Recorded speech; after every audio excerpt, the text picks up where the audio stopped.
दोस्तों नमस्कार। SN glory channel में एक बार फिर से आपका स्वागत है। आइए देखते हैं कि मूल्यांकन के प्रकार कौन कौन से हैं।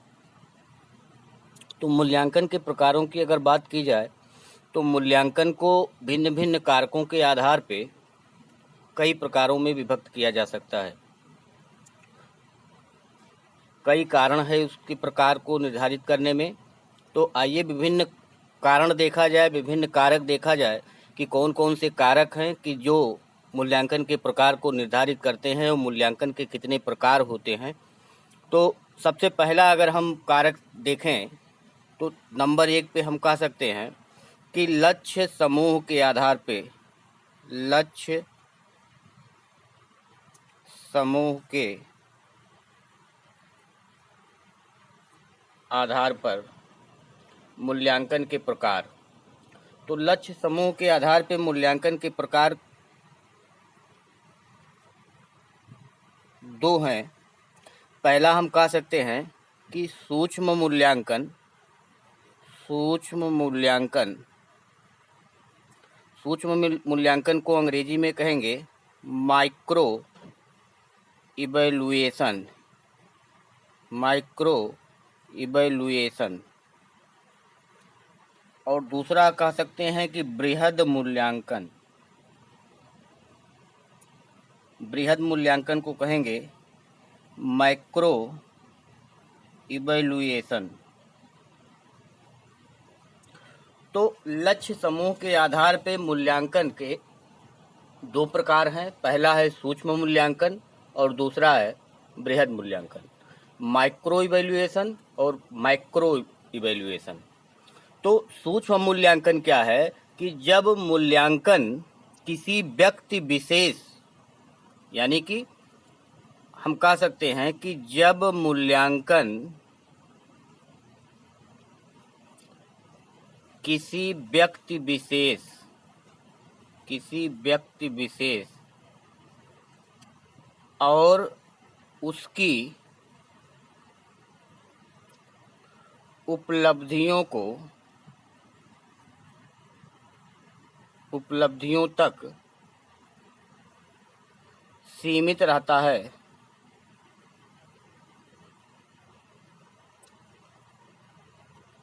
तो यही सूक्ष्म मूल्यांकन होता है। यानी कि जब मूल्यांकन किसी एक व्यक्ति के बारे में, किसी एक व्यक्ति का हम मूल्यांकन करते हैं कि उसकी उपलब्धि कहाँ तक हुई, तब इस प्रकार के मूल्यांकन को हम सूक्ष्म मूल्यांकन कहते हैं। या हम इसी को कह सकते हैं कि जब हम किसी छोटे लक्ष्य को लेकर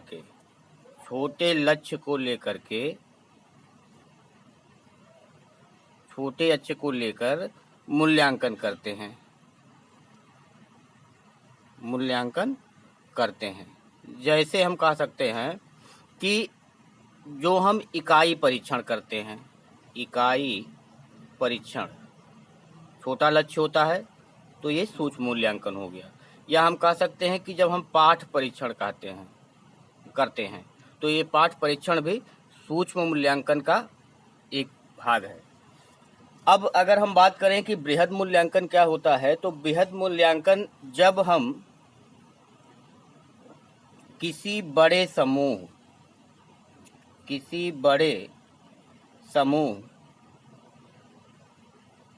के परीक्षण से संबंधित होता है, किसी बड़े समूह के परीक्षण से संबंधित होता है।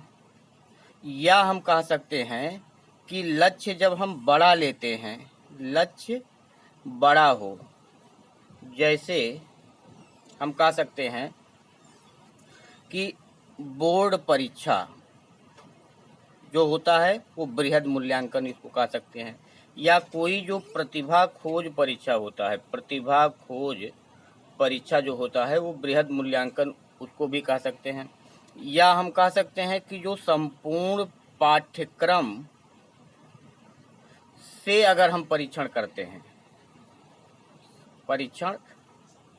हैं तो ये बृहद मूल्यांकन है। फिर से एक बार समझिए, सूक्ष्म मूल्यांकन का मतलब होता है जब हम किसी एक व्यक्ति के उपलब्धियों का परीक्षण करते हैं तो वह सूक्ष्म मूल्यांकन होता है, या जब हम किसी छोटे लक्ष्य को लेकर के मूल्यांकन करते हैं तो वह सूक्ष्म मूल्यांकन होता है। जैसे कि एक व्यक्ति का हम बुद्धि परीक्षण करें, एक व्यक्ति का हम उपलब्धि परीक्षण करें, एक इकाई समाप्त होने पर, एक यूनिट समाप्त होने पर यदि हम उसका मूल्यांकन करते हैं, एक पाठ पढ़ाने के बाद यदि हम उसका मूल्यांकन करते हैं, तो ये सारी चीज़ें जो हैं वो सूक्ष्म मूल्यांकन के अंतर्गत आती हैं। लेकिन यदि हम किसी बड़े समूह पर मूल्यांकन करते हैं या किसी बड़े समूह का एक साथ मूल्यांकन करते हैं तो वह बृहद मूल्यांकन होता है, या हम कह सकते हैं कि किसी बड़े लक्ष्य को लेकर के जब हम मूल्यांकन करते हैं तो वही बृहद मूल्यांकन होता है। और उसका उदाहरण हम दे सकते हैं, जैसे बोर्ड परीक्षा का जो मूल्यांकन होता है, बोर्ड परीक्षा में जो परीक्षा ली जाती है या प्रतिभा खोज परीक्षा कोई ली जाती है, या संपूर्ण पाठ्यक्रम से पूरा जब सत्रांत में हम कोई परीक्षण करते हैं तो वही बृहद मूल्यांकन होता है। तो मूल्यांकन के प्रकारों में कई कारकों के आधार पे हम इसको कई प्रकारों में विभाजित करते हैं। तो जो पहला था वो लक्ष्य समूह के आधार पे, तो लक्ष्य समूह के आधार पे हम इसको दो भागों में बांट सकते हैं, सूक्ष्म मूल्यांकन और बृहद मूल्यांकन। सूक्ष्म मूल्यांकन का मतलब जब लक्ष्य छोटा हो या किसी एक व्यक्ति पर किया जाए। बृहद मूल्यांकन का मतलब जब लक्ष्य बड़ा हो या किसी बड़े समूह पर हम मूल्यांकन करें, तो ये बृहद मूल्यांकन होगा। अगर आगे हम बात करें तो दूसरा कारक हो सकता है कि समय के आधार पर, समय के आधार पर। तो समय के आधार पर जो मूल्यांकन होता है वो दो प्रकार का होता है। पहला हम कह सकते हैं कि संरचनात्मक मूल्यांकन, संरचनात्मक मूल्यांकन, और दूसरा कह सकते हैं समेकित मूल्यांकन। संरचनात्मक मूल्यांकन को ही हम कह सकते हैं रूपदेह परीक्षण, या इसी को कहा जा सकता है निर्माणात्मक मूल्यांकन। निर्माणात्मक मूल्यांकन। जब हम समेकित मूल्यांकन को और नामों से पुकारते हैं तो ये होता है योगात्मक मूल्यांकन, योगात्मक मूल्यांकन, या इसी को कह सकते हैं संकलनात्मक, संकलनात्मक मूल्यांकन। अंग्रेजी इसकी जो है बड़ी इम्पोर्टेंट है, अंग्रेजी में एक ही नाम होगा इसलिए अंग्रेजी याद करना इसका जरूरी है। संरचनात्मक मूल्यांकन को फॉर्मेटिव इवैल्यूएशन कहते हैं और समेकित मूल्यांकन को समेटिव इवैल्यूएशन कहते हैं।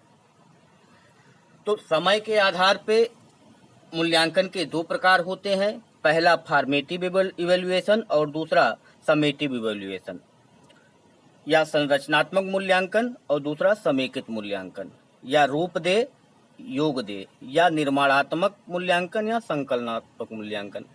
तो हम बात करते हैं अगर मूल्यांकन की, तो मूल्यांकन अगर शैक्षिक मूल्यांकन है तो शैक्षिक मूल्यांकन से मतलब क्या है कि जो एक शिक्षक होता है वह अपनी जो शिक्षण विधि का प्रयोग करता है, जिस पाठ्यक्रम को वह पढ़ाता है, जिस कक्षा में वह शिक्षण करता है, जिस उद्देश्यों को लेकर के वह शिक्षण करता है, जिस शिक्षण सामग्री के द्वारा वह शिक्षण करता है, उसकी वांछनीयता को ज्ञात करता है।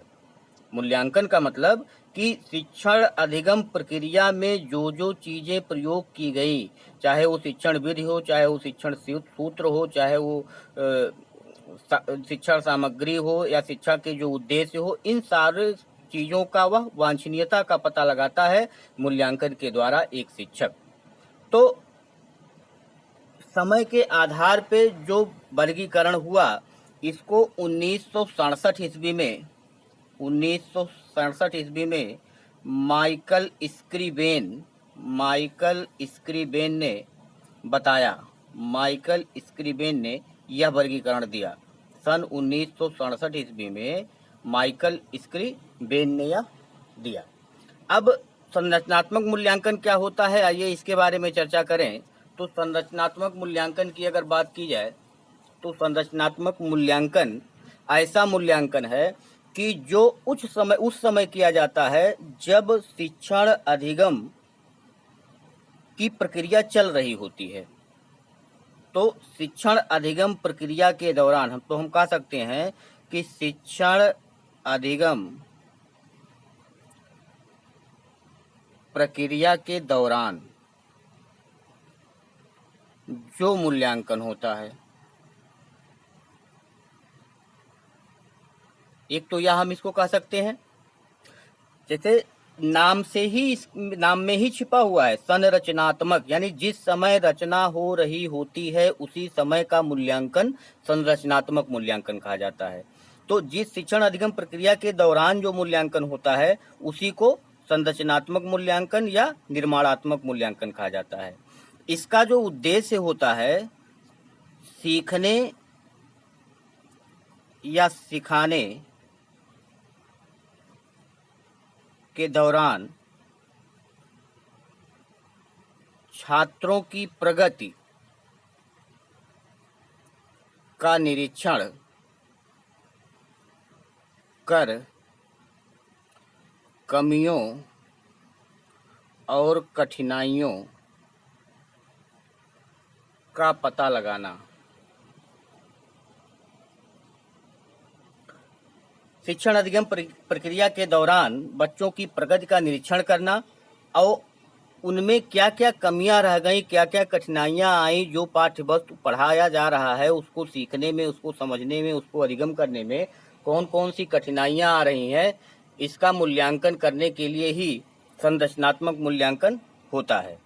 सीटीईटी में क्वेश्चन पूछा जाता है कि एक बावर्ची जो खाना बनाते समय अपने खाने को चखता है तो वह कौन सा मूल्यांकन करता है। तो यहीं पे इसको भी थोड़ा सा स्पष्ट कर दिया जाए कि जब ये शिक्षण अधिगम प्रक्रिया के दौरान ही जो चीज़ें होती हैं, जो मूल्यांकन होता है, इसी को हम सीखने के लिए आकलन शब्द का प्रयोग करते हैं। सीखने के लिए आकलन क्या होगा कि जब हम कमियों का पता लगा करके उसमें सुधार करने का हमारे पास मौका रहता है, तो जब ऐसा मूल्यांकन हम करते हैं तो उसी को सीखने के लिए आकलन या सीखने के लिए मूल्यांकन कहा जाता है। और यह शिक्षण अधिगम प्रक्रिया के दौरान या कोई भी कार्य जो चल रहा होता है वो कार्य के चलते रहते ही में मूल्यांकन किया जाता है। तो इसमें क्या होता है, इसका जो मेन जो उद्देश्य है वह कमियों का पता लगाना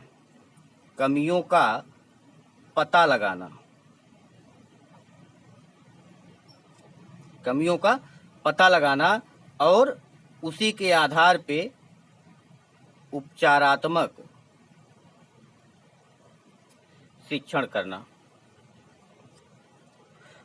फिर से एक बार समझिए, संरचनात्मक मूल्यांकन जैसा नाम में ही उसके छुपा हुआ है कि जिस समय रचना हो रही होती है उसी समय यदि मूल्यांकन किया जाए, उस समय कठिनाइयों का पता लगाया जाए, सीखने में क्या समस्या आ रही है उसका पता लगाया जाए और उस पता लगा करके और उसको दूर किया जाए। तो इस समय जो मूल्यांकन होता है उसी को हम संरचनात्मक मूल्यांकन कहते हैं। और संरचनात्मक मूल्यांकन जो होता है वह सीखने और सिखाने की प्रक्रिया जो होती है वह विद्यार्थियों के अनुकूल बनाता है। यानी कि यह जो होता है यह विद्यार्थियों के अनुकूल होता है, क्योंकि विद्यार्थियों के सामने जो समस्याएं आएंगी उन समस्याओं का पता लगा करके एक शिक्षक दूर करने का प्रयास करता है, तो यह विद्यार्थियों के अनुकूल हो जाता है। और अगर हम देखें तो इसका हम उदाहरण दे सकते हैं कि जो हम इकाई टेस्ट लेते हैं उसका उदाहरण है, या जो प्रोजेक्ट कार्य दिया जाता है, दत्त कार्य जो दिया जाता है, जो प्रोजेक्ट कार्य दिया जाता है, असाइनमेंट जो दिया जाता है, वो सब संरचनात्मक मूल्यांकन के अंतर्गत आते हैं। यदि हम समेकित मूल्यांकन की बात करें या योगात्मक मूल्यांकन की बात करें या संकलनात्मक मूल्यांकन की बात करें, नाम तीन है अंग्रेजी में समेटिव मूल्यांकन, तो जो सबको इकट्ठा करके मतलब कि बहुत सारे टेस्ट जो हम संरचनात्मक मूल्यांकन के अंतर्गत लेते हैं और लास्ट में जो एक टेस्ट लेते हैं जिससे हम कक्षोन्नति करते हैं या ग्रेड प्रदान करते हैं या हम उसको एक सर्टिफिकेट प्रदान करते हैं, तो जब सर्टिफिकेट देने के लिए या कक्षा उन्नत देने के लिए जो हम इवैल्यूएशन करते हैं वही इवैल्यूएशन जो है वो समेकित मूल्यांकन या समेकित आकलन कहलाता है। तो हम यहाँ इसमें कह सकते हैं कि ऐसा मूल्यांकन जो सत्र के अंत में हो, सत्र के अंत में होने वाला मूल्यांकन, ये कह सकते हैं कि संपूर्ण पाठ्यक्रम के आधार पर होने वाला मूल्यांकन, या फिर हम कह सकते हैं कि सर्टिफिकेट या कक्षा उन्नति देने के लिए जो हम मूल्यांकन करते हैं ये भी कह सकते हैं। या हम कह सकते हैं कि जिसमें सुधार की गुंजाइश नहीं होती है, सुधार की गुंजाइश नहीं होती है।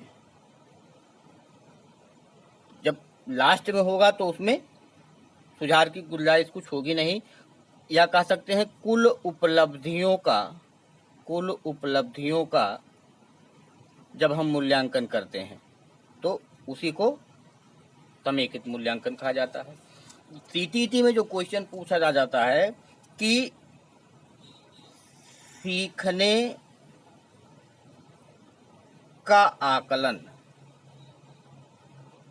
तो सीखने का आकलन जो होता है वह एकदम लास्ट में जो होता है, जो कुछ हमने सीखा उसके लास्ट में जब हम मूल्यांकन करते हैं, जब हम आकलन करते हैं तो वह सीखने का आकलन होता है। सीखने का आकलन में कहीं से भी सुधार की गुंजाइश नहीं होती है और यह संपूर्ण उपलब्धियों का मूल्यांकन करता है। तो सीखने के लिए आकलन वह संरचनात्मक मूल्यांकन या बीच में जो होता है उसके लिए है, और सीखने का मूल्यांकन जो है वह समेकित मूल्यांकन या समेटिव इवैल्यूएशन के अंतर्गत आता है। और सीखने के आकलन में यहाँ पर किसी भी प्रकार के सुधार की कोई गुंजाइश नहीं होती है, और यह इसका उद्देश्य जो होता है वह विद्यार्थियों के कुल उपलब्धियों का आकलन करना होता है। तो अगर हम एक लाइन में दोनों को बताना चाहें तो हम कह सकते हैं कि संरचनात्मक मूल्यांकन वह मूल्यांकन होता है जो शिक्षण अधिगम प्रक्रिया के दौरान किया जाता है। इसमें छात्रों के कठिनाइयों का पता लगा करके, उनकी समस्याओं का पता लगा करके और उसको दूर करने का प्रयास किया जाता है। जबकि योगात्मक मूल्यांकन या समेकित मूल्यांकन वह मूल्यांकन होता है जो सत्र के अंत में होता है, जो संपूर्ण पाठ्यक्रम के आधार पर होता है। इसके द्वारा सर्टिफिकेट या कक्षा उन्नति प्रदान की जाती है और इसमें किसी भी प्रकार से सुधार की गुंजाइश नहीं होती है। यह छात्र के संपूर्ण उपलब्धियों का मूल्यांकन करता है और यह सीखने का आकलन होता है। तो इस प्रकार से संरचनात्मक मूल्यांकन और समेकित मूल्यांकन हमने देखा। अब अगर पूछ लिया जाए कि इसमें अंतर क्या होगा तो अंतर आप यहीं से ही निकाल सकते हैं। अगर अंतर पूछ लिया जाए तो अंतर आप यहीं से निकाल सकते हैं। सबसे पहले कह सकते हैं कि जो शिक्षण अधिगम प्रक्रिया के दौरान, शिक्षण अधिगम प्रक्रिया के समय होता है और यह अंत में होता है, सत्र के अंत में होता है। ये पहला अंतर हो गया। दूसरा कह सकते हैं कि इसमें कमियों का पता लगाया जाता है, कमियों का पता लगाया जाता है। यहाँ आप कह सकते हैं कि ऐसा इसमें नहीं है, ऐसा इसमें नहीं है। फिर तीसरा कह सकते हैं कि कमियों को दूर किया जाता है, यहाँ कमियों को दूर किया जाता है। और यहाँ कह सकते हैं ऐसा नहीं है। फिर आप कह सकते हैं कि इसका जो उद्देश्य होता है वो छात्रों के उपलब्धि स्तर को बढ़ाना होता है। छात्रों के उपलब्धि स्तर को बढ़ाना होता है और इसका जो उद्देश्य होता है वह ग्रेड या सर्टिफिकेट प्रदान करना होता है। फिर कह सकते हैं कि इसका जो उदाहरण है वो इकाई परीक्षण हम कह सकते हैं, इकाई परीक्षण, या कह सकते हैं जो असाइनमेंट दिए जाते हैं दत्त कार्य, या कह सकते हैं जो प्रोजेक्ट वर्क हम देते हैं, ये इसके उदाहरण है। और अगर इसमें हम देखें तो जो वार्षिक परीक्षा की जाती है, वार्षिक परीक्षा, इसका उदाहरण वो हो जाएगा। फिर हम कह सकते हैं कि इसके द्वारा सतत पृष्ठपोषण प्राप्त होता है और इसमें ऐसा नहीं है। तो तमाम जो इसमें अंतर है, अगर आप जानते हैं कि संरचनात्मक मूल्यांकन किसे कहा जाता है, योगात्मक मूल्यांकन किसे कहा जाता है, तो उसमें अंतर आप अपने आप निकल जाएगा। केवल आपको इतना ध्यान रखना है कि जो शिक्षण अधिगम प्रक्रिया के बीच में की जाती है वो संरचनात्मक मूल्यांकन, और जो लास्ट में की जाती है वो समेकित मूल्यांकन। तो ये दो प्रकार हमने बताया, दो पहले बताया, सूक्ष्म मूल्यांकन और बृहद मूल्यांकन। तो ये 4 प्रकार हो गए और बाकी के जो प्रकार होंगे वो अगले वीडियो में आएंगे। तो आप देखते रहिए। धन्यवाद।